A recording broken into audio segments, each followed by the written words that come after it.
You're listening to The Money Hour with your host, Tina Mitchell, on Alternative Talk, AM 1150. Now, back to the show with local mortgage and finance expert, Tina Mitchell. Welcome back to The Money Hour with your host and mortgage expert, Tina Mitchell, right here at 1150 AM KKNW, the August 12th show. I provide the news on everything money, fresh information on market trends and conditions in our local economy. If you're hearing my show at a different time or day, you are listening to a rebroadcast. To talk with the guests that I have in studio today, please call the show at 1-855-400-1150. Again, that's 1-855-400-1150. Or online at themoneyhour.com. And in studio right now, Denny Conner with CRD Design Build, remodeling in Seattle's hot real estate market. Denny, thank you so much for joining me in studio today. Thanks for having me, Tina. And a little bit about Denny. Denny, it has been helping greater Seattle homeowners transform their homes through remodeling since 1980, realizing that there was often a gap between the design clients bought him and what they could afford. He helped pioneer a design build service in the early 1990s. He founded his company with a global establishing a home remodeling and construction business that treats its customers with dignity and respect. Remodeling has been Denny's lifelong passion, and there's nothing that he likes better than snapping up homes to fit the owner's lifestyle. He served as chairman of the Remodels Council, has been named Remodel of the Year by Master Builder Associations at King and Snohomish counties, was awarded Remodeling Big 50, and has earned certified aging in place specialist and certified graduate remodeler designations from the National Association of Home Builders. Denny has also studied neurologic medicine and has degrees in psychology and interfaith ministry. So, Denny, excited to, I know it is a crazy market for remodeling, especially because of the lack of inventory. So I'm sure that your company is just really busy right now. So great topic, talking about remodeling in today's hot market here in Seattle. So let's say a homeowner who has outgrown their space or just wants to upgrade. What do you decide on? How do you decide whether a remodel makes sense for them or not? Well, one of the key things to consider is, do they like the neighborhood?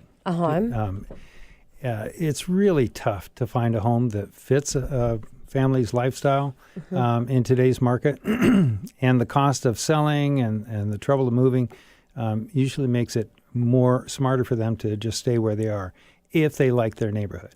And and tell me the rest of your question. Creating more space, or just yes. Well, so if they're looking at space or upgrading, how are they making a decision whether it makes sense to do that, or stay in the home and do that, or move? Well, the key is if they like the neighborhood. If they like where they're at, it makes more sense to stay and remodel. Yes. There's so much more equity in people's homes nowadays, and financing is still quite reasonable if they need to borrow money. There's many ways to add space to the home. A lot of times there's basements that are unfinished that can be remodeled and add a lot of living space.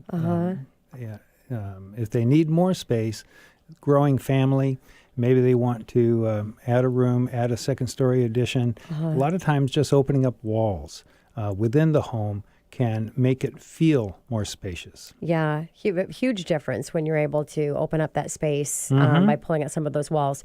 So how long is there a typical time that you want to stay in your home to make remodeling worthwhile, the cost associated to doing that?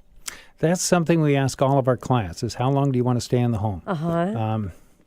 Anybody that wants to just stay 2 or 3 years, then we suggest being more moderate, even 3 to 5 years, and probably considering anything that they do to do things that the general public would like. Yes.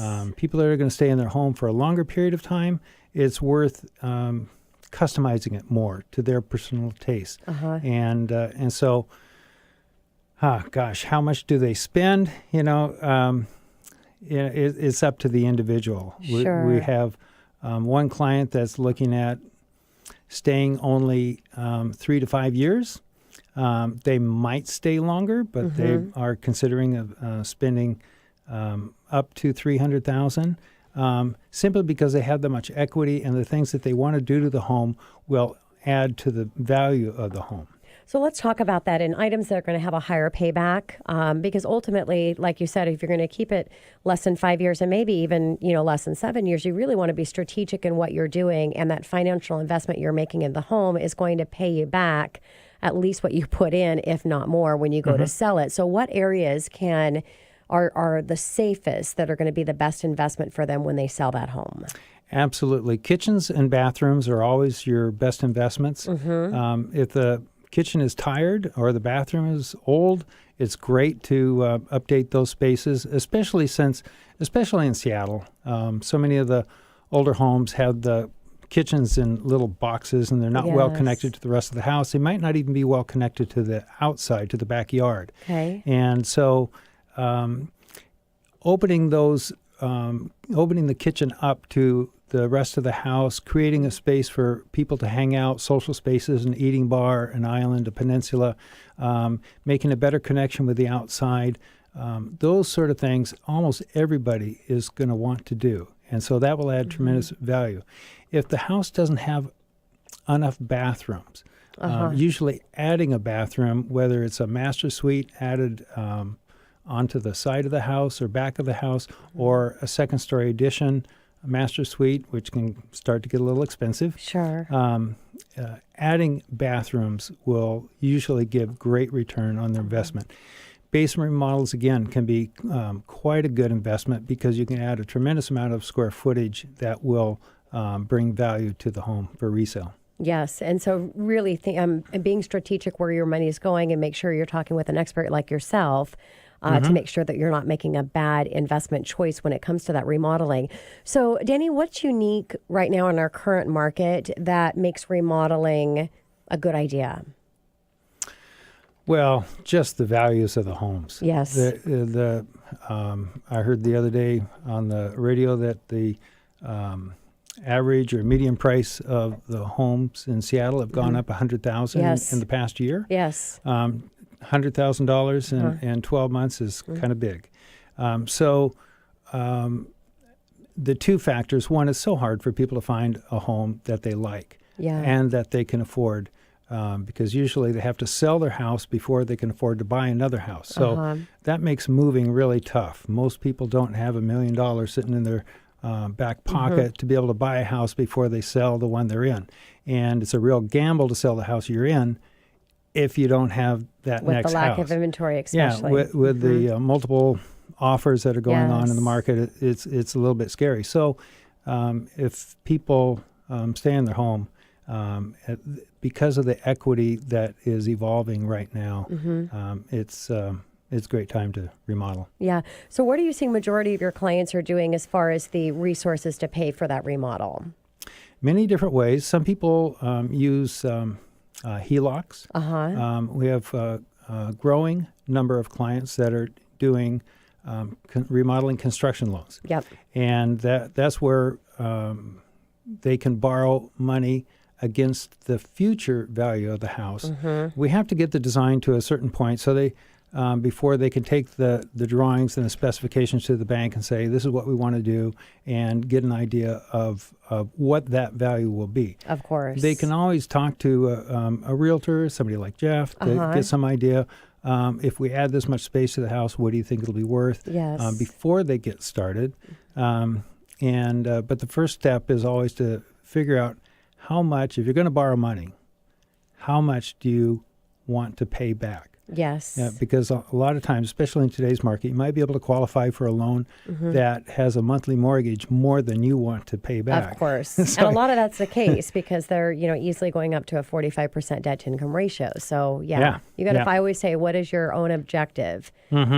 Let's get it set up for the maximum, but work around your objective. So you'd mentioned HELOC, home equity line of credit versus construction. I think the construction loans are a great option for people. A lot of people don't even think about that, and they just immediately go to the HELOC. The potential issue with a home equity line of credit is when you're dealing with something that's based on prime, because we know that the feds are going to continue to decrease prime, and so you could be stuck in a situation there that's not appealing. Plus, you've got most of them, you've got a 10-year period, and it's going to be due in full. So the construction loans are a really great way. Only disadvantage, and I'm just talking a little more detail on this because I'm in the mortgage space, but the only downside to your construction loan is if you've just got a really amazing rate, that it's going to take that construction loan combined together and you're going to lose that. So yeah, looking at the numbers and the options is always the best option there. So Denny, what about what the homeowner should expect during that remodel time? Well, should they take that vacation that we were talking about with Jeff, and you could be the neighbor watching the house? It might be a good time for a vacation Yes. if you've got everything mapped out and you don't worry about what's going to happen while you're gone. It's an exciting time. It's also a time of chaos. We do, and almost every contractor does a lot of efforts to protect the home from dust, and so that areas that are not being worked on don't get damaged or excessive dust. But it can be get a little chaotic, especially remodeling kitchens. Yes. We help clients set up temporary kitchens and move their refrigerator into the dining room nice. or living room. Give them some basic hot plate, toaster oven, whatever, to help them out so that they can get by. They usually end up having to wash the dishes in the bathroom sink or the bathtub, and then we might be remodeling the bathroom, so then they just got to go to the basement or something. Yeah. So it's going through a little pain, knowing what the outcome's going to be. Exactly. I would imagine it'd be a little exciting to do things differently. Got to look at the positive side. So what about choosing your remodeler, and what are you really looking for to make sure that you're connecting with the right company? Oh, that's a really good question. I'm obviously biased towards design build. Because design build contractors generally know what things cost, so we design things to fit the client's budget. Another viable option is finding an architect or designer that people connect with, and then having their project bid by other contractors, or maybe the architect might recommend a contractor that they can work with. So they just need to find a relationship. That's probably the most important thing, whether they go design build or work with an architect or another designer independently, is having somebody that listens to you and you feel like you've got somebody that understands you and will help you create your vision rather than their vision. Yeah, it makes total sense. So let's talk about space, because a lot of people want to have more space in their home. So what are you seeing the best options are to create more space? Well, again, sometimes just opening up walls and rearranging what's in the house gives the feeling of space, and you don't need that additional space. If somebody really needs additional space, then sometimes a second-story addition. Sometimes we can find enough room in the yard. Seattle lots are a little bit smaller than others, so sometimes bumping out doesn't give you as much space. But, room additions and can add additional space depending on what you want, whether it's for kitchen family room addition, which we've done quite a few, or a bedroom bathroom addition. And then again, the basement. There's a lot of basements that are poorly remodeled or unfinished. We have dug basements down. We have lifted houses up because some of the basements have very low overhead. So it's again, you can work with the existing space. Maybe you I've never lift thought the about house a little digging bit. down. Yeah, Interesting. we've done that quite a bit. And Jeff is shaking his head. That's what they did with their basement. Yeah, exactly. And just 6 inches or a foot can add a feeling of so much more space to a basement. Yeah. And then we got to move the ductwork around so that you don't feel like you're ducking under ductwork, or maybe we change to a mini split system, heating ventilation system. So there's getting rid of ductwork can make a big difference. Yes. So less than a minute here, and I want to kind of wrap up my time with you on homeowners, where they can go to get started, just to get information about the remodeling options. Outside of calling the show, so I can connect them with you, but... Yeah, absolutely. Well, there's so much information online these days, and people can do a lot of research on hows for contractors and designers. They can get a lot of ideas on hows, Pinterest. Google's kind of, created this incredible resource for us to look up almost anything. And then you just need to interview people. Yeah, and get references and make sure that who you're working with feels like a good match, Yes. and they're reputable and can do what you want. Yeah, makes sense. Well, Denny, thank you so much for coming into studio. I appreciate it. Thank you, Tina. Coming up next on The Money Hour, 5 tips for women business owners. Tiffany Goff with Edward Jones right here at 1150 a.m. KKNW after the short break.